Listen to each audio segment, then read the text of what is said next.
വൻമരങ്ങളുടെ കുഞ്ഞൻ രൂപങ്ങൾ അതിന് പേരുകേട്ട സ്ഥലമായി മാറുകയാണ് കുമ്പളങ്ങി. കുമ്പളങ്ങിക്ക് വളരെ വലിയ പ്രത്യേകതകളുണ്ടല്ലോ. അവിടെ ഒരു പ്രത്യേകത, ഈ വൻമരങ്ങൾ കുഞ്ഞൻ രൂപങ്ങളിലാക്കുന്ന ലീനസ് പനക്കൽ എന്ന കുമ്പളങ്ങിക്കാരൻ തൻ്റെ കരവിരുതിലൊരുക്കിയ 15 വർഷത്തോളം പ്രയത്നിച്ചുണ്ടാക്കിയ ഒരു ക്രിസ്മസ് ക്രിബും ഈ ക്രിസ്മസ് കാലയളവിൽ നമുക്ക് കാണാം. കുഞ്ഞൻ മരങ്ങളെ കൊണ്ട് ഉണ്ടാക്കിയ ബോൺസായി വൃക്ഷങ്ങളുടെ ക്രിസ്മസ് ക്രിബ്.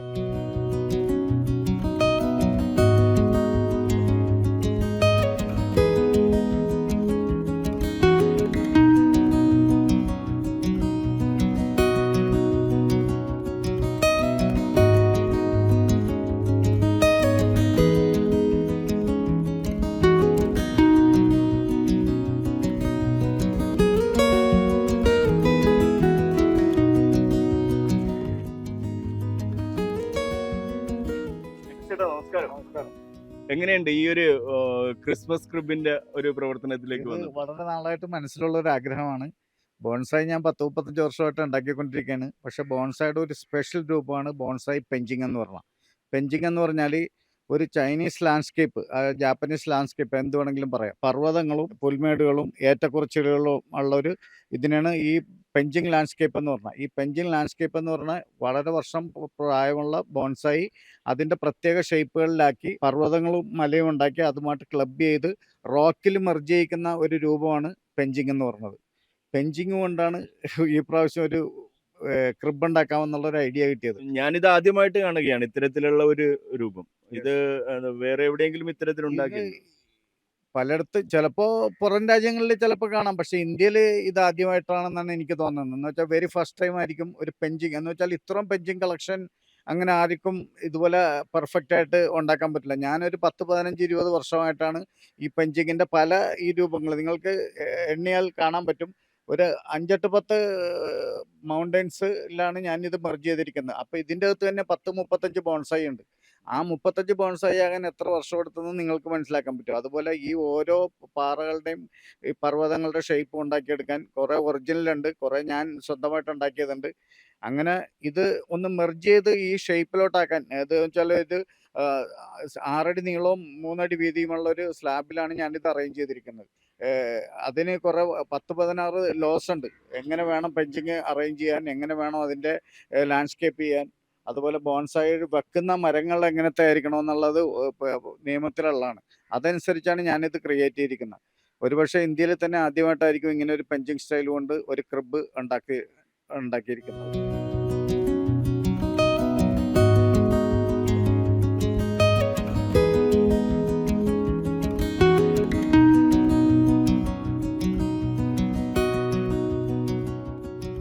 ഇത് ഓൾമോസ്റ്റ് എല്ലാം ഇന്ത്യയിലുള്ളതും പുറത്തുള്ളതുമായ മരങ്ങളുണ്ട്. ബോൺസായിക്ക് ആപ്റ്റായിട്ടുള്ള മരങ്ങളാണ് ഉള്ളത്.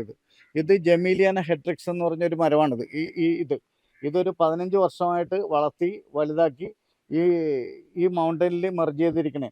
ഇങ്ങനെ ഒന്ന് ആകുന്നതിന് വളരെ നാളുകളെടുക്കും. അതൊരു വലിയ പ്രോസസ്സാണ്. ഇതിൽ വെച്ച് കെട്ടി അത് മണ്ണിൽ വെച്ച് അതിന് വേണ്ട ഫെർട്ടിലൈസറൊക്കെ കൊടുത്ത് അതിൻ്റെ ഷേപ്പ് റെഡിയാക്കി എടുക്കുന്ന ഒരു കാലയളവെന്ന് പറഞ്ഞാൽ ചെറിയ കാലയളവൊന്നുമല്ല. ഓരോ മനുഷ്യായുസിൻ്റെ ഒരു ആകെ തുകയാണ് ഈ കാണുന്നത്. എല്ലാവർക്കും ശ്രമിച്ചാലും നടക്കുന്ന കാര്യമാണ്. അത് ഞാൻ എപ്പോഴും പറയുന്ന കാര്യമാണ്. ഇത് ഞാൻ പറയുമ്പോൾ 35 വർഷമായി, 40 വർഷമായി, ഈ 40 വർഷം ആര് കാത്തിരിക്കും എന്നുള്ളൊരു ക്വസ്റ്റ്യൻ വരും. ആ ക്വസ്റ്റ്യൻ്റെ കാര്യമില്ല. നമ്മൾക്ക് ആപ്റ്റായിട്ടുള്ള പല മെറ്റീരിയലുകളിലും ഇപ്പോൾ അവൈലബിൾ ആണ്. ഇഷ്ടംപോലെ ബോൺസായി എന്തൂസിയാസ്റ്റ് ഉണ്ട്. ഇപ്പോൾ നെറ്റിൽ നോക്കിക്കഴിഞ്ഞാൽ തന്നെ നിങ്ങൾക്ക് എങ്ങനെ വേഗം ഒരു ബോൺസായി രൂപപ്പെടുത്തിയെടുക്കും. ഒരു 5 വർഷം കൊണ്ട് ഏകദേശം നിങ്ങൾക്ക് ഒരു ഓൾമോസ്റ്റ് ഒരു 60% ഷേപ്പായിരിക്കുന്ന ബോൺസായി ഉണ്ടാക്കിയെടുക്കാൻ പറ്റും. ഞാൻ ഏകദേശം ഒരു 10th പഠിക്കുമ്പോൾ ഉള്ളൊരു ഇൻട്രസ്റ്റ് ആണ്. ഒരു മാഗസീനിൽ കണ്ട ബോൺസായി എന്ന് പറഞ്ഞൊരു വാക്കാണ് എന്നെ ഇതിലോട്ട് അടുപ്പിക്കാൻ കാര്യം. പക്ഷെ അന്ന് ബോൺസായി എന്ന് പറഞ്ഞാൽ ഡിക്ഷണറി നോക്കുമ്പോൾ മരം ചെറുതാക്കുന്ന ഒരു പ്രക്രിയ, അതിൽ കൂടുതലൊന്നും അറിയാൻ പാടില്ല. ആരോട് ചോദിച്ചാലും അവർക്ക് വലിയ നിശ്ചയമൊന്നുമില്ല. പിന്നെ പല ബൊട്ടാണിക്കൽ പ്രൊഫസേഴ്സിനെയൊക്കെ കണ്ട് എൻ്റെ സംശയങ്ങളൊക്കെ തീർത്ത് പല തെറ്റുകളും പല മിസ്റ്റേക്കുകളൊക്കെ വരുത്തിയാണ് പിന്നീടാണ് ഞാൻ പല രാജ്യങ്ങളിലോട്ട് പോയി എൻ്റെ ജോലിയുമായിട്ട് സംബന്ധിച്ച് പല കൺട്രികളിലും പോയി, പ്രത്യേകിച്ച് ഏഷ്യൻ കൺട്രി. ജോലി എന്തായിരുന്നു? ഞാനൊരു മറൈൻ എഞ്ചിനീയറായിട്ട് വർക്ക് ചെയ്യായിരുന്നു. അപ്പോൾ എനിക്ക് 28 ദിവസം വർക്ക്, 28 ദിവസം ലീവായിരുന്നു. അപ്പോൾ എനിക്ക് മെയിൻലി ഞാൻ ചൈന, മലേഷ്യ, ഇന്തോനേഷ്യ, സിംഗപ്പൂർ അവിടെ എന്ന് പറഞ്ഞാൽ ഇതിൻ്റെ ഈറ്റില്ലമാണ്.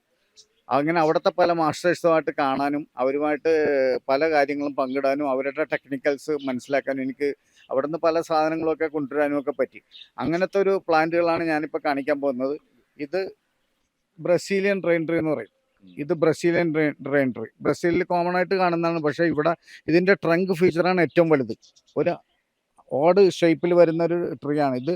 ഇത്ര ഒരു ഷേപ്പിലോട്ട് ആക്കി എടുക്കുന്നത് സാധാരണ അച്ചീവ് ചെയ്യാൻ വളരെ ബുദ്ധിമുട്ടുള്ള കാര്യമാണ്. ഇതിനൊരു 20 വർഷം പഴക്കമുണ്ട്. ഇതിന്റെ ഈ തടിയിൽ ഭയങ്കര വ്യത്യാസമുണ്ടല്ലോ, നമ്മൾ Yes. സാധാരണ കാണുന്ന മരത്തിന്റെ തടി പോലെ അത് അങ്ങനെയാണ്. അതിൻ്റെ നേച്ചർ അതാണ്. ആ തടി ആ ഷേപ്പിലാണ് വരുന്നത്. പക്ഷേ ഓവറോൾ ഈ ഷേപ്പിലോട്ടാക്കാൻ വേണ്ടിയുള്ള ബുദ്ധിമുട്ട് എന്ന് വെച്ചാൽ ഇത് വയർ ചെയ്യാനും പിന്നെ കട്ട് ചെയ്യാൻ ഇത് കട്ട് ആൻഡ് ഗ്രോ മെത്തേഡിലാണ് ഈ പ്ലാന്റ് വളർത്തുന്നത്. എന്ന് വെച്ചാൽ ഓരോ പ്ലാന്റിനും ഓരോ ഷേപ്പ് നമുക്ക് മനസ്സിൽ കാണും. ഇതൊരു പ്ലാന്റ് കിട്ടിക്കഴിയുമ്പോൾ തന്നെ അത് ഏത് ബോൺസൈഡ് ഒരു 15 പാറ്റേൺ ഉണ്ട്, ടൈപ്പ് ഉണ്ട്. ആ ടൈപ്പിൽ ഏത് വേണമെന്ന് നമ്മളൊരു പ്ലാന്റ് കാണുമ്പോൾ തന്നെ നിശ്ചയിക്കും. അത് നിശ്ചയിക്കുന്നത് അതിൻ്റെ ട്രങ്ക് ഫീച്ചർ, മെയിൻ ട്രങ്കും ബ്രാഞ്ചസും നോക്കിയിട്ടാണ് നമ്മളത് തീരുമാനിക്കുന്നത്. ഇത് ഇത് ഇത് ബുദ്ധൻ തപസ് ചെയ്ത മറ്റേ ബോധിവൃക്ഷമാണിത്. ബോധിവൃക്ഷം ഇതും വളരെ വർഷത്തെ ഇതൊരു 10-20 വർഷം പഴക്കമുള്ള പ്ലാന്റ് ആണ്. എങ്ങനെയാണ് ഇതിന്റെ പ്രോസസ്സ് നടക്കുന്നത്? ഇതിന്റെ പ്രോസസ്സ് എന്ന് പറഞ്ഞാൽ നമ്മളൊരു പ്ലാന്റ് കിട്ടിക്കഴിഞ്ഞാൽ ആദ്യമേ തന്നെ ഇതൊരു ബോൺസായിക്ക് ആപ്റ്റ് ആണെന്നുള്ളത് ആദ്യം അതാണ് ചെയ്യേണ്ടത്. ആൾക്കാർക്ക് ഒരു തെറ്റിദ്ധാരണയുണ്ട്, ഭയങ്കര ഒരു വലിയ കടവണ്ണും കുറച്ച് ബ്രാഞ്ചും ഉണ്ടെങ്കിൽ ബോൺസായി ആയിരുന്നു. അങ്ങനെയല്ല. ബോൺസായിക്ക് അതിൻ്റെ വേരുകൾ 40% വേര് വിസിബിൾ ആയിരിക്കണം. ആ വേര് സ്പ്രെഡഡ് ആയിട്ട് നിൽക്കണം. എന്ന് വെച്ചാൽ ആ വേരാണ് നമ്മൾ അതിൻ്റെ ഡെപ്ത് മനസ്സിലാക്കുന്നത്, അതിൻ്റെ പ്രായവും കാര്യങ്ങളൊക്കെ മനസ്സിലാക്കുന്ന വേരാണ്. അത് കഴിഞ്ഞ് ഇതിൻ്റെ ട്രങ്ക് മുകളിലോട്ട് വരുമ്പോഴുള്ള മെയിൻ ട്രങ്കിൻ്റെ ഡീവിയേഷൻ കർവ്, പിന്നെ ബ്രാഞ്ചസ്, ഇതെല്ലാം കൂടി അതിൻ്റെ റാമിഫിക്കേഷൻ എന്ന് വെച്ചാൽ ഓവറോൾ അതിൻ്റെ ഇലകളും എല്ലാം കൂടി ഇതെല്ലാം കൂടി കഴിയുമ്പോൾ ഒരു ഏജ്ഡ് ആയിട്ടുള്ള ഒരു ട്രീ നമ്മൾ പുറത്തെങ്ങനെ കാണുന്നു അതിൻ്റെ അതേ ഒരു സൃഷ്ടിയാണ് നമ്മൾ ഈ ചെറിയ പോട്ടിൽ. ശരിക്കും നമ്മൾ ഈ ഒരു ബോൺസായി വൃക്ഷങ്ങൾ വരുമ്പോൾ ഇതിന്റെ ഏറ്റവും വലിയ പ്രത്യേകത എന്ന് പറഞ്ഞാൽ നമ്മളൊരു വൻ വൃക്ഷം കാണണമെങ്കിൽ അത് ഏരിയൽ ഇതിൽ പോയിട്ട് നമ്മൾ ശരിക്കും മേളിൽ നിന്ന് കാണാനായിട്ട് പറ്റാത്തൊരവസ്ഥയിൽ അതെല്ലാം ഇവിടെ ഒരു മിനിയേച്ചർ രൂപത്തിൽ നമ്മൾക്ക് ഏരിയൽ പിന്നെ ഒരു മുകളിൽ നിന്ന് കയറി കാണുക അതൊന്നും സാധ്യമല്ല. പക്ഷേ ഇവിടെ വന്നു കഴിഞ്ഞാൽ നിങ്ങൾക്ക് ഓരോ ബോൺസായി കാണുമ്പോഴും അതിൻ്റെ അപ്പെക്സ് തൊട്ട് റൂട്ട് വരെ എന്താണ് അതിൻ്റെ സ്ട്രക്ചർ എന്ന് നേരിട്ട് കണ്ട് മനസ്സിലാക്കാൻ പറ്റും. അതൊരു അഡ്വാൻറ്റേജ് തന്നെ. ഇപ്പോൾ താങ്കൾ പറഞ്ഞ ഒരു നല്ലൊരു പോയിന്റാണ് അത്. ഒരു പ്ലാന്റിൻ്റെ കംപ്ലീറ്റ് വ്യൂ ഒരിക്കലും നമുക്ക് പോയി ചുറ്റിനും നടന്ന് കാണാൻ പറ്റില്ല. പക്ഷെ അത് കാണാൻ പറ്റിയ ഏറ്റവും വലിയ ഇതാണ് ഒരു പെർഫെക്റ്റ് ബോൺസായി നോക്കിക്കഴിഞ്ഞാൽ നമുക്ക് കിട്ടും.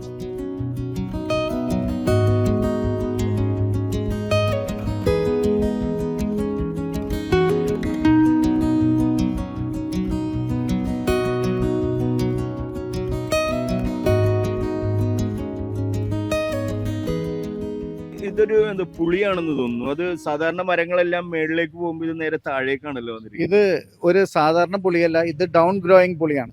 ഇത് നേരെ കൊമ്പുകൾ വീപ്പിംഗ് സ്റ്റൈൽ എന്ന് പറയും. കരയുന്നതായിട്ടുള്ള ഒരു ഉദ്ദേശമാണ് ഉള്ളത്. അത് വീപ്പിംഗ് സ്റ്റൈൽ വിത്ത് ഡ്രാമാറ്റിക് കർവോട് കൂടിയ ട്രങ്കാണ്. ഇങ്ങനെയൊക്കെ ഷേപ്പ് ആക്കിയെടുക്കുന്നത് അത് നമ്മൾ ഇതുണ്ടാവും നിങ്ങൾക്ക് മനസ്സിലാക്കാൻ പറ്റും. ഇങ്ങനെ കമ്പി വയറ് ഇങ്ങനെ ചുറ്റിയിട്ട് അതിന് റിക്വയർഡ് ഷേപ്പ് ഉണ്ട്. പ്ലാന്റിന് അതിൻ്റെ ഇഷ്ടത്തിന് സൺലൈറ്റ് എവിടെ കിട്ടണം അങ്ങോട്ട് വളർന്നു പോകും. പക്ഷെ അങ്ങനെ വളർന്നു പോയി കഴിഞ്ഞാൽ ഒരു വിഗറസ് ലുക്കായിരിക്കും. ഇതിനെ ഷേപ്പിലും അതിൻ്റെ പറഞ്ഞിരിക്കുന്ന ടൈപ്പും ഭംഗിയും ആക്കണമെങ്കിൽ നമ്മൾ വയർ ചെയ്ത് ഷേപ്പിലോട്ട് കൊണ്ടുവരാം. അപ്പൊ ഇതെല്ലാം വയർ ചെയ്ത് ഇത് നോർമലി ഇത് താഴത്തോട്ട് വളരുന്നതാണ്. പിന്നെ ഇതിന്റെ ആ സ്ട്രക്ചർ അതിന്റെ ഓവറോൾ ഭംഗി വരുത്താൻ വേണ്ടിയാണ് നമ്മൾ വയർ ചെയ്ത്. പുളി തന്നെയല്ലേ? ഇത് പുളി തന്നെയാണ്. ഇതിന് ഇങ്ങനെ വളരുന്ന പുളി കൊണ്ട് അത് കായൊക്കെ ഉണ്ടാകുന്നതാണ്. എനിക്ക് കായ ഉണ്ടാകുന്ന ഒരു ബോൺസായി ഉണ്ട്. എല്ലാ സീസണിലും കായ ഉണ്ടാകുന്നതാണ്. ഇത് ജമീലിയാന ഹെട്രിക്സ് എന്ന് പറയും. ഇത് ഫിലിപ്പൈൻസിൽ ഏറ്റവും കൂടുതൽ ബോൺസായി ഉണ്ടാക്കുന്ന വൃക്ഷമാണ്. ഫിലിപ്പൈൻസ് ആണ് ഇതിൽ ഏറ്റവും കൂടുതൽ അഗ്രഗണ്യന്മാരായ. നമ്മളുടെ ഇവിടെ ഈ കേരളത്തിന്റെ സാഹചര്യത്തിൽ ഇത് ഫിലിപ്പൈൻസും ഇതുമായിട്ട് വലിയ വ്യത്യാസമൊന്നുമില്ല. നമ്മളുടെ ഓൾമോസ്റ്റ് സെയിം ക്ലൈമറ്റ് ആണ്. അതുകൊണ്ട് പിന്നെ നമ്മൾക്ക് ഏറ്റവും ബുദ്ധിമുട്ടായിട്ടുള്ളത് കനേഡിയൻ മെയ്പ്പൽ. ആൾക്കാർ കാണുമ്പോൾ മെയ്പ്പലിന്റെ ബോൺസായി ഒക്കെ കാണുമ്പോൾ നമുക്ക് ഭയങ്കര അട്രാക്ഷനാണ്. പക്ഷെ അതൊന്നും ഇവിടെ ഒരിക്കലും ശരിയാവില്ല. എന്ന് വെച്ചാൽ ആൾക്കാർ ഇൻട്രസ്റ്റോടുകൂടി മേടിച്ചോണ്ട് വരും. നല്ല വില കൊടുത്ത് മെയ്പ്പലിന്റെ റെഡ് കളറും ഇതൊക്കെ കാണുമ്പോൾ വാങ്ങിക്കാം. പക്ഷെ അത് ഇവിടെ നമ്മൾക്ക് പറ്റാത്ത സാധനം നമ്മൾ ചെയ്തിട്ട് അവസാനം അതൊരു ഡിസാസ്റ്റർ ആയിട്ട് മാറും. നമ്മൾ ചെയ്ത അധ്വാനമൊക്കെ വെറുതെ പാഴാവും. അതുകൊണ്ട് നമ്മൾ ബോൺസായുടെ സ്പെഷ്യൽ മെറ്റീരിയൽസ് ഉണ്ട്, അത് മാത്രം നോക്കുക. ഇത് നമ്മളുടെ ലോക്കൽ മന്ദാരമാണ്. മന്ദാരത്തിൻ്റെ മിനിയേച്ചറാണിത്. ഇത് ഡോർഫ് വെറൈറ്റി ആണ്. സാധാരണ ഇതിന്റെ ഒരു 3 ഇരട്ടി വലിപ്പമുള്ള ഇലയാണ് ഉണ്ടാവുന്നത്. അതെ അതെ അത് Yes. വളരെ വളരെ ചെറുതാണ്. മന്ദാരമാണെന്ന് ആദ്യം തോന്നി. തോന്നി. പക്ഷെ ഇപ്പൊ എന്താ ഡോർഫ് വെറൈറ്റി ആണ്. ഇതിൽ പൂക്കളുണ്ടാവും. പൂക്കളുണ്ടാവും. യെല്ലോ ഫ്ലവേഴ്സ് ഉണ്ടാവും. ഇത് നമ്മളുടെ സാധാരണ തൂജി എന്ന് പറഞ്ഞ സാധനമാണ് ഉണ്ടാകുന്നതാണ്. പക്ഷെ ഇത് നമുക്ക് ഇതും ഒക്കെ എടുത്ത് ബോൺസായി ആയിട്ട് എടുക്കാം. ആൾക്കാർക്ക് ഒരു ഇൻസ്പിറേഷൻ കിട്ടാൻ വേണ്ടിയാണ് ഇങ്ങനെയുള്ള സാധനങ്ങളൊക്കെ ഉണ്ടാക്കി വെക്കണം. വെച്ചാല് എല്ലാം കിട്ടും. അതുപോലെ തന്നെ ഒരു 200 രൂപ എടുത്തു കഴിഞ്ഞാൽ ഇതിന്റെ തൈ കിട്ടും. ഈസി ആയിട്ട് നമുക്ക് കൊണ്ടുവന്ന് ട്രെയിൻ ചെയ്ത് ബോൺസായി ആക്കാൻ പറ്റും. അപ്പൊ ജനങ്ങൾക്കൊരു ഇൻട്രസ്റ്റ് കിട്ടാൻ കൂടി വേണ്ടിയാണ് ഇത് ഇങ്ങനെ ചെയ്യുന്നത്.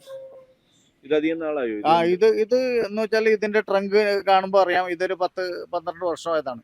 ഇതിന്റെ എന്ന് പറഞ്ഞാൽ നിങ്ങൾ ശ്രദ്ധിക്കേണ്ട കാര്യം, ബോൺസായി ഉണ്ടാക്കുമ്പോൾ ഇതിന്റെ റിമ്മിന്ന് എന്ന് വെച്ചാൽ ബോൺസായി പോട്ടിന്റെ അവിടെ നിന്ന്, അല്ലെങ്കിൽ ഇതിന്റെ വേരുകൾ തുടങ്ങുന്നത് അവിടെ നിന്ന് ഒരു 4 ഇഞ്ചിന് മുകളിൽ തന്നെ ബ്രാഞ്ച് വരുന്നത് വേണം സെലക്ട് ചെയ്യാൻ. നേരെ പൊങ്ങിപ്പോയിട്ട് ബോൺസായി ആക്കാൻ നോക്കിക്കഴിഞ്ഞാൽ അത് ഫെയിലിയർ ആയി പോകും. അത് അതിന്റെ ലോയിൽ പറഞ്ഞിട്ടില്ല. അങ്ങനെ വരുന്നത് 2 ടൈപ്പ് മാത്രമേ ഉള്ളൂ. ലിറ്ററാറ്റി എന്ന് പറഞ്ഞൊരു ഫോം ഉണ്ട് ബോൺസായിയുടെ, അത് ഞാൻ നിങ്ങൾക്ക് കാണിച്ചു തരാം. ആ ഫോം മാത്രമേ നേരെ പോയിട്ട് ബ്രാഞ്ച് സ്പ്രെഡ് ഔട്ട് ആവുള്ളൂ. അല്ലാത്തതിന് ഏറ്റവും നല്ലത് താഴത്തുനിന്ന് തന്നെ ബ്രാഞ്ച് വരുന്നതാണ്. ഈ വേരുകളെല്ലാം ഇത്തരത്തില് മേക്ക് ചെയ്തെടുക്കുക. ഇത് ഓവർ ദ റോക്സ് എന്ന് പറയും. റോക്സിന്റെ മുകളിൽ ഒരു റോക്കാണ് മേലെ മെർജ് ചെയ്തേക്കണേ. ഇത് ഷഫ്ലറിയ എന്ന് പറഞ്ഞ കോമൺ സാധനമാണ്, എല്ലായിടത്തും അവൈലബിൾ ഉള്ള സാധനമാണ്, ഈസി ആയിട്ട് ഉണ്ടാക്കാം. അത് വർഷങ്ങളുടെ പ്രയത്നം കൊണ്ടാണ് ഇതുമ്മേൽ മെർജായിരിക്കുന്നത്. ഈ പ്ലാന്റ് ബോൺസായുടെ ഷേപ്പിൽ ഏകദേശം നമ്മൾ ചട്ടിയിൽ വെച്ച് വളർത്തി കഴിഞ്ഞ് ഇതിന്റെ വേരിന് കൂടുതൽ വേര് സ്പ്രെഡ് ഔട്ട് ആകാൻ വേണ്ടി വലിയ പോട്ടിൽ വെച്ച് വളർത്തിയിട്ട് അവസാനം ഈ ഇൻഡിവിജ്വൽ വേരുകൾ എല്ലാം സെപ്പറേറ്റ് ആക്കും. അതിൻ്റെ അകത്ത് നമ്മൾ ഈ സ്റ്റോൺ കയറ്റിയിട്ട് പിന്നെ അത് അറ്റാച്ച് ചെയ്തിട്ട് വീണ്ടും സോയിൽ കവർ ചെയ്ത് ഒരു 3-4 വർഷം വെച്ച് കഴിയുമ്പോൾ ഇത് ഓട്ടോമാറ്റിക്കലി ഇതുമായിട്ട് മെർജാവും. അത് 1-2 ദിവസം കൊണ്ട് തീരണ പരിപാടിയല്ല. ഇത് ഫുക്കിൻ ടീ എന്നാണ് ഇതിനെ പറയുന്നത്. പിന്നെ ഈ ഫുക്കിൻ ടീ വാക്സ് മാൽപിജിയ എന്ന് പറയും. ഓരോ ചെടിക്ക് പേരിട്ടിരിക്കുന്നത് അതുകൊണ്ട് കണ്ട ഇത് കണ്ട, ഈ ഇല കണ്ട, ഇത് വാക്സ് അടിച്ച മാതിരി ഇരിക്കും, അത്ര പോളിഷ്ഡാണ്. അതിനാണ് ഇതൊരു വാക്സ് മാൽപിജിയ എന്ന് പറഞ്ഞാൽ. ഇതിന്റെ സ്റ്റൈൽ എന്ന് പറഞ്ഞാൽ വിൻസോക്ട് എന്ന് പറയും. കടലിന്റെ അരിയിൽ കാറ്റടിച്ച് ഒരു സൈഡിലോട്ട് മാത്രം കൊമ്പ് പോകണം. അത് അങ്ങനെ പോകുന്നതല്ല, ചെടി അതിന്റെ ഇഷ്ടത്തിന് പോകും. പക്ഷെ നമ്മൾ ഇത് വയർ ചെയ്ത് വെച്ചിരിക്കുന്നതാണ്. വയർ ചെയ്ത് ഷേപ്പ് ആ ഒരു ഫോമിലോട്ട് ആക്കി വെച്ചേക്കും.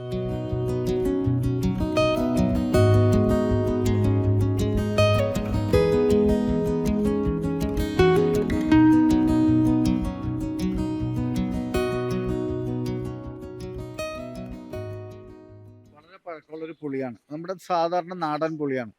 നമ്മൾക്ക് ഏറ്റവും ഈസി ആയിട്ട് ചെയ്യാൻ പറ്റിയ ഒരു സാധനമാണ്. എവിടെ അവൈലബിൾ ആയിട്ടുള്ള ഏറ്റവും ബെസ്റ്റ് സാധനമാണ്. ഇതിൻ്റെ trunk features, branch features, leaves, ഏറ്റവും ചെറുതായിട്ടുള്ള ലീഫാണ് ബോൺസായിക്ക് ഏറ്റവും ഉത്തമം. അതുപോലെ ഇതുപോലെ നമുക്ക് ഇഷ്ടമുള്ള കർവിലോട്ട് ഇതിനെ ബെൻഡ് ചെയ്തെടുക്കാം. പെട്ടെന്ന് ഒടിയണ ഇതല്ല. അപ്പോൾ ഏതൊരു ബോൺസായി ബിഗിനേഴ്സിനും പറയാവുന്ന ഏറ്റവും ബെസ്റ്റ് സാധനമാണ് പുളി. ഈസി ആയിട്ട് എവിടെ നോക്കിയാലും ഏത് പുളിയുടെ ചോട്ടിൽ ചെന്നാലും പുളിയുടെ തൈ കിട്ടും.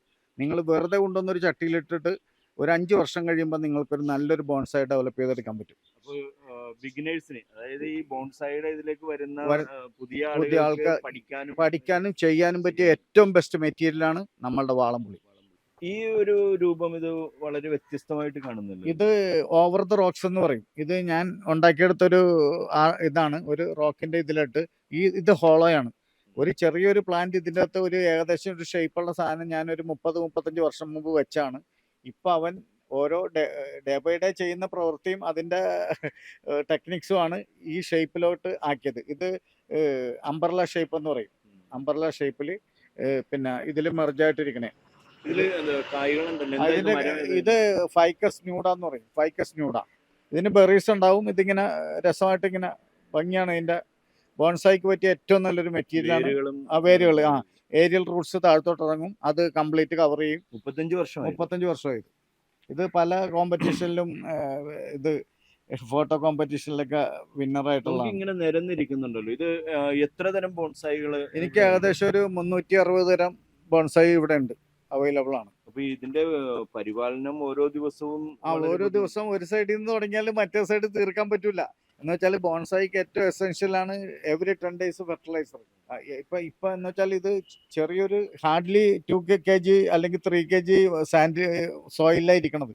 എന്നിട്ടും പ്ലാന്റ് എല്ലാം നല്ല ലഷായിട്ടിരിക്കണത് അതുപോലെ നോക്കിയിട്ടാണ്. എവറി 10 days അവനുള്ള ന്യൂട്രീഷൻസ് എന്താണ് കുറവെന്ന് നോക്കി അതനുസരിച്ചുള്ള ഫെർട്ടിലൈസർ കൊടുത്തോണ്ടിരിക്കുമ്പോഴാണ് ഇങ്ങനെ ഇരിക്കുന്നത്. ഇത്രയും ഗ്രോത്തില് സാധനം ഷൈനിങ് ആയിട്ട് ആയിട്ട് ഇരിക്കുന്നത്, അവൻ ലഷായിട്ടിരിക്കുന്നത് അതിന്റെ പരിപാലനം കൊണ്ട് മാത്രമാണ്. അല്ലാതെ ബോൺസായി എന്നും പറഞ്ഞ് മുരടിപ്പിക്കലാണെന്നും പറഞ്ഞുള്ള ചിന്താഗതി അതൊക്കെ തെറ്റാണ്. അങ്ങനെയാണെങ്കിൽ നമ്മൾ എന്തോരം ബോർഡർ പ്ലാന്റ് കട്ട് ചെയ്ത് ഷേപ്പിലാക്കണം. അപ്പൊ ഇത് ഒരു കോൺട്രവേഴ്സി ഉണ്ട്, ബോൺസായി മരം ചെറുതാക്കി അതൊരു കേഴ്സി പരിപാടിയല്ലേ എന്ന്. പക്ഷെ ഇതൊരു ലിവിങ് ആർട്ടാണ്. ഒരു മനുഷ്യന്റെ ജീവിതത്തിൽ ഒരു ബോൺസായി കിട്ടിക്കഴിഞ്ഞാൽ അവൻ മരിക്കുന്നവരെ അവൻ അത് നോക്കാണ്ട് രക്ഷയില്ല. ഈ ഒരു പ്ലാന്റ് ഞാൻ നോക്കാണ്ട് ഒരു മാസം മാറിക്കഴിഞ്ഞാൽ ഇതിന് വേറെ കമ്പൊക്കെ വരും. അപ്പൊ അതൊരു കുറ്റിച്ചെടിയായിട്ട് മാറി. അതാണ് ഇതൊരു ലിവിങ് ആർട്ടാണെന്ന് പറയുന്നത്. എപ്പോഴും പരിപാലനം വേണ്ട സാധനമാണ്. നമ്മുടെ നാട്ടിലുള്ള ആല് ഇത് ബോധിവൃക്ഷമാണ്. ഇത് ബോധിവൃക്ഷമാണ്. ഒരു പുറം രാജ്യങ്ങളിലൊക്കെ ധാരാളം കാണുന്നതാണ്. 20 പേര് ഒന്നിച്ച് പിടിച്ചാലും എത്തൂല അതിന്റെ ഡയമീറ്റർ. എന്ന് വെച്ചാൽ ഇതിന്റെ അകത്തുകൂടി റോഡ് മുറിച്ചിരിക്കുന്നത് ആഫ്രിക്കയിൽ ഒരിടത്ത് ഇതിന് റോഡ് മുറിച്ചിരിക്കുന്നത് ഈ വൃക്ഷത്തിന്റെ അകത്തുകൂടിയാണ്, ഉള്ളിലൂടെ. ഉള്ളിലൂടെ. ഇതൊരു കൽപ്പവൃക്ഷം എന്നാ പറഞ്ഞ. അവിടെ ആഫ്രിക്കയിലൊക്കെ ഡ്രൈനസ് ആയി കഴിയുമ്പോൾ ഇത് തുളച്ചു കഴിഞ്ഞാൽ ആവശ്യത്തിനുള്ള വെള്ളം അതിന് അവർക്ക് കിട്ടും. അതുകൊണ്ട് അവിടുത്തെ ഒരു കൽപ്പവൃക്ഷമാണിത്. ബുവാബാവ് എന്ന് പറയും. ഇതൊരു 10-15 വർഷം കഴിഞ്ഞാണ്. ഇതും ഒരു വളരെ ഏജ്ഡ് ആയിട്ടുള്ള ഫൈക്കസ് ആണ്. ഇതൊക്കെ നമ്മളുടെ നാടൻ ഇവിടെ അവൈലബിൾ ആയിട്ടുള്ള സാധനങ്ങളാണ്. ജനങ്ങൾക്ക് ഈ ഇൻട്രസ്റ്റ് ആയിട്ടുള്ളവർക്ക് ഈസി ആയിട്ട് എടുത്ത് ചെയ്യാൻ പറ്റിയ മെറ്റീരിയൽസ് ആണ് ഇതൊക്കെ എല്ലാം. അതുപോലെ നമ്മളുടെ അമ്പലത്തിൽ വളർത്തുന്ന ആല്, അതിനെ ഫൈക്കസ് റിലീജിയസ് എന്നാ പറഞ്ഞ, അത് നമുക്ക് ആപ്റ്റ് ആയിട്ടുള്ളൊരു സാധനമാണ്. അങ്ങനെ നമ്മുടെ ഇന്ത്യയിൽ തന്നെ ധാരാളം സാധനം അവൈലബിൾ ആണ്. അതിലിപ്പോൾ നഴ്സറികളിലും വളരെ പ്ലാന്റ് കിട്ടും. ഇൻട്രസ്റ്റ് ഉള്ളവർക്ക്, പിന്നെ അവർക്ക് എന്തെങ്കിലും ഐഡിയ വേണം, അവർക്ക് എന്തെങ്കിലും അസിസ്റ്റൻസ് വേണമെങ്കിൽ എൻ്റെ അടുത്തോട്ട് വന്നാൽ മതി. എല്ലാ കാര്യവും ഫ്രീ ആയിട്ടെല്ലാം പറഞ്ഞ് മനസ്സിലാക്കി കൊടുക്കാം. പിന്നെ ഞങ്ങളുടെ ഒരു ക്ലബ്ബുണ്ട്, കൊച്ചിൻ ബോൺസായി ക്ലബ്ബ്. ഞാൻ അതിൻ്റെ പ്രസിഡൻ്റാണ്. പിന്നെ ഒരു വേൾഡ് ബോൺസായി അസോസിയേഷൻ ഉണ്ട്, സാഫ് എന്ന് പറയും, സൗത്ത് ഏഷ്യ ബോൺസായി ഫെഡറേഷൻ, അതിൻ്റെ മെമ്പറും കൂടിയാണ്.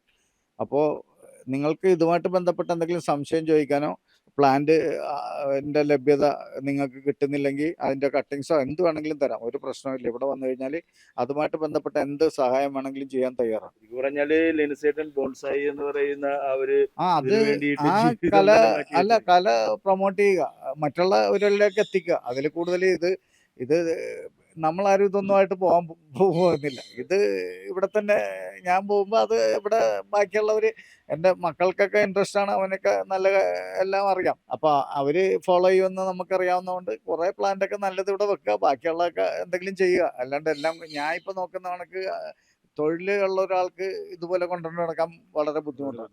ഇത് ശരിക്കും പറഞ്ഞാൽ കരിങ്ങലി എന്ന് പറഞ്ഞൊരു കാട്ടുവൃക്ഷമാണ്. അത് നല്ലൊരു ടെക്സ്ചർ ആയതുകൊണ്ട് ഇല ഇങ്ങനെ ചെറുതായിട്ട് ഭംഗിയായിട്ട് നിൽക്കണമെന്നുണ്ട്. എനിക്ക് ഒരാള് ഗിഫ്റ്റായിട്ട് തന്നാണ്.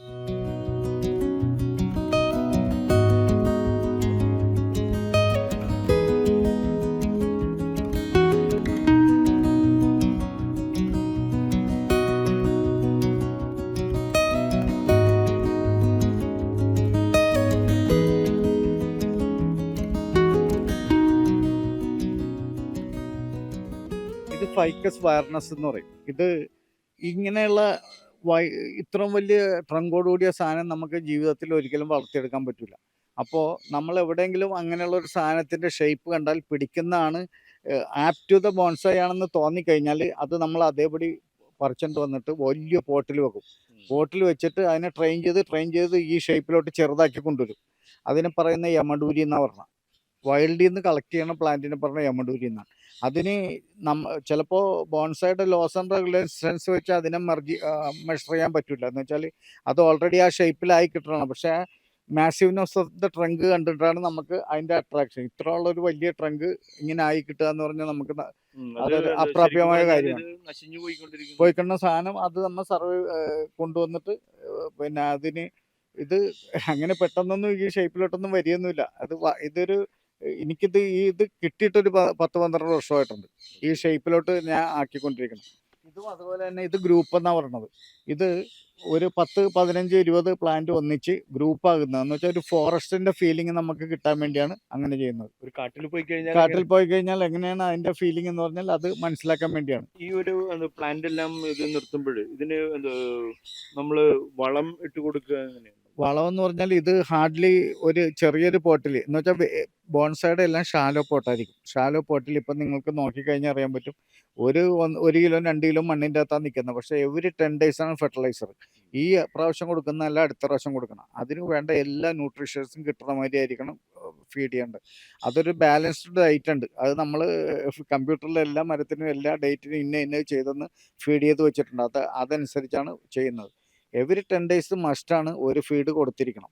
അതുകൊണ്ടാണ് ഈ പ്ലാന്റ് എല്ലാം ഇത്രയും ചെറിയ ചട്ടിയിലായിട്ടും നമ്മൾ വലിയൊരു പിന്നെ ഫ്രൂട്ട് പ്ലാന്റ് വെക്കുന്നതായിട്ട് അതേ ക്വാളിറ്റിയിൽ അതേപോലെ ലക്ഷമായിട്ടിരിക്കുന്നത്, ഒരു ക്ഷീണവും ഇല്ലാതെ. പരിചയമില്ലാത്തവർ കൊണ്ടുപോയി കഴിഞ്ഞാൽ ചിലപ്പോൾ ഇങ്ങനെ ഇരുന്നെന്ന് വരില്ല. പലരും പറയണതാണ് ഞാൻ വളർത്തിയിട്ട് ഇതുപോലെ എന്തുകൊണ്ട് വളരണില്ലെന്ന്. അതിനാവശ്യമായ വളവും കിട്ടാത്തതാണ് ഒറ്റ കാര്യം.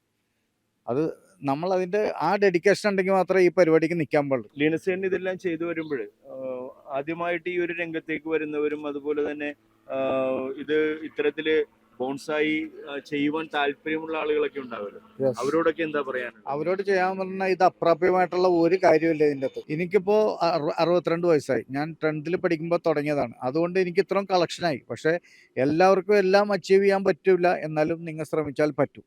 അത് അപ്രാപ്യമായിട്ടുള്ള കാര്യമല്ല. ഒരു 5 സാധനം കളക്ട് ചെയ്ത് വെച്ച് 5 എണ്ണം ഒരു ഷേപ്പിലോട്ട് വെച്ച് നെറ്റിൽ നോക്കിക്കഴിഞ്ഞാൽ എങ്ങനെ ഒരു ബിഗിനേഴ്സിന് ഒരു ബോൺസായി വളർത്തിയെടുക്കുക എന്നുള്ളതുണ്ട്. ഒരാളെ അപ്രോച്ച് ചെയ്യേണ്ട കാര്യമില്ല. ഈസി ആയിട്ട് നിങ്ങൾക്ക് ഗ്രോ ചെയ്യാം. അതിന് വേണ്ട അസിസ്റ്റൻസ് വേണ്ട, അതിൻ്റെ വയർ വേണം, കട്ടിംഗ് ടൂൾ വേണം. ടൂൾസൊക്കെ ആദ്യമേ തന്നെ പോയി മാസ്റ്റേഴ്സിൻ്റെ ടൂൾസ് ഒന്നും വാങ്ങിക്കേണ്ട കാര്യമില്ല. ഒരു മാസ്റ്ററിൻ്റെ ടൂൾ വാങ്ങിക്കണമെങ്കിൽ ഒരു സെറ്റ് ഓഫ് ടൂളിന് 35,000 രൂപ. അത് 3 ടൂളേ ഉണ്ടാവുള്ളൂ. അപ്പോൾ അതിൻ്റെ വില അതാണ്. അത് ടൂളെന്ന് പറഞ്ഞാൽ സർജിക്കൽ ടൂൾ ഉപയോഗിക്കുന്നതിനേക്കാളും പ്രൊസിഷനുള്ള സാധനമാണ് ഇവർ മാസ്റ്റേഴ്സ് ഉപയോഗിക്കണം. എൻ്റെ കയ്യിലും ഉണ്ട് 2-3 പക്ഷേ അതിൻ്റെ ഒന്നും ആവശ്യമില്ല. നിങ്ങൾക്കൊരു സാധാരണ സിസേഴ്സും കുറച്ച് വയറും ഉണ്ടെങ്കിൽ നിങ്ങൾക്ക് 5 വർഷം കൊണ്ട് ഒരു ബോൺസായി ആക്കി എടുക്കാൻ പറ്റും. പിന്നെ സംശയം ഉണ്ടെങ്കിൽ വന്ന് ചോദിക്കുക, എന്ത് വേണമെങ്കിലും പറഞ്ഞു തരും. മെറ്റീരിയൽസ് ആവശ്യമുണ്ടെങ്കിൽ തരും. അത്യാവശ്യം പ്ലാന്റ്സ് നല്ലത് വേണമെന്നുണ്ടെങ്കിൽ അതും കൊടുക്കും. വല്ലവർക്ക് ഗിഫ്റ്റ് കൊടുക്കാനോ ബർത്ത്ഡേ ഗിഫ്റ്റോ അങ്ങനെയൊക്കെ കൊടുക്കാനുണ്ടെങ്കിൽ അതും അവൈലബിൾ ആണ്. അപ്പോൾ ബോൺസായുമായിട്ട് ബന്ധപ്പെട്ട എല്ലാ അക്സസറീസും അവൈലബിൾ ആണ്. അതിൻ്റെ എന്ത് ഉപദേശം വേണമെങ്കിലും തരാനും തയ്യാറാണ്. അപ്പോൾ ബോൺസായിക്ക് വേണ്ടിയിട്ട് ജീവിതം തന്നെ മാറ്റിവെച്ചിരിക്കുന്ന, കുടുംബം മുഴുവനും ഇത്തരത്തിലുള്ള കാര്യങ്ങളിലേക്ക് വരുന്ന ഒരു വലിയൊരു മനുഷ്യനായിട്ടാണ് ഞാൻ ഈ ഒരു ഇത്തിരി നേരം ഈ ഒരു പ്രഭാതത്തിൽ ഈ ഒരു ബോൺസായി വൃക്ഷങ്ങളുടെ ഇടയിലൂടെ നടന്നപ്പോൾ ലീനസേറ്റിനെ കാണുവാനായിട്ട് സാധിച്ചത്. ഇവിടെ വന്ന് വൻമരങ്ങളെ കുഞ്ഞൻ രൂപത്തിലാക്കി നമുക്ക് ആ മരത്തിൻ്റെ മുഴുവൻ ഭീകരതയും മനസ്സിലാക്കുവാൻ സാധിക്കുമെന്നുള്ളതാണ് പറയുന്നത്. കാരണം വലിയ കാടുകളിൽ നിൽക്കുന്ന മരങ്ങളെല്ലാം കുഞ്ഞൻ രൂപത്തിലാകുമ്പോൾ അത് നമുക്ക് ഇവിടെ വന്ന് കാണുവാനായിട്ട് സാധിക്കുന്നു, നേരിട്ട് കാണുവാൻ സാധിക്കുന്നു. ഇനി ആർക്കെങ്കിലുമൊക്കെ ഇത്തരത്തിലുള്ള കാര്യങ്ങൾക്ക് എന്തെങ്കിലും ഉപദേശങ്ങൾ വേണമെങ്കിൽ, അതിനുള്ള സഹായങ്ങൾ വേണമെങ്കിൽ അത് തരുവാനും ലീനസേട്ടൻ തയ്യാറാണ്. കുമ്പളങ്ങിയിൽ വന്ന് ലീനസേട്ടൻ്റെ ഈ കുഞ്ഞൻ മരങ്ങളെ, വൻമരങ്ങളെ കുഞ്ഞൻ രൂപത്തിലാക്കിയ ബോൺസായി രൂപങ്ങളെ കാണുവാനും അതിൻ്റെ ആ മനോഹാരിത ആസ്വദിക്കുവാനും എല്ലാവരെയും ക്ഷണിക്കുകയാണ്. ക്യാമറ പേഴ്സൺ ലിജൻ ജെയിംസിനൊപ്പം മെട്രോ 7 ന്യൂസിന് വേണ്ടി റിഡ്ജൻ റബല്ലോ.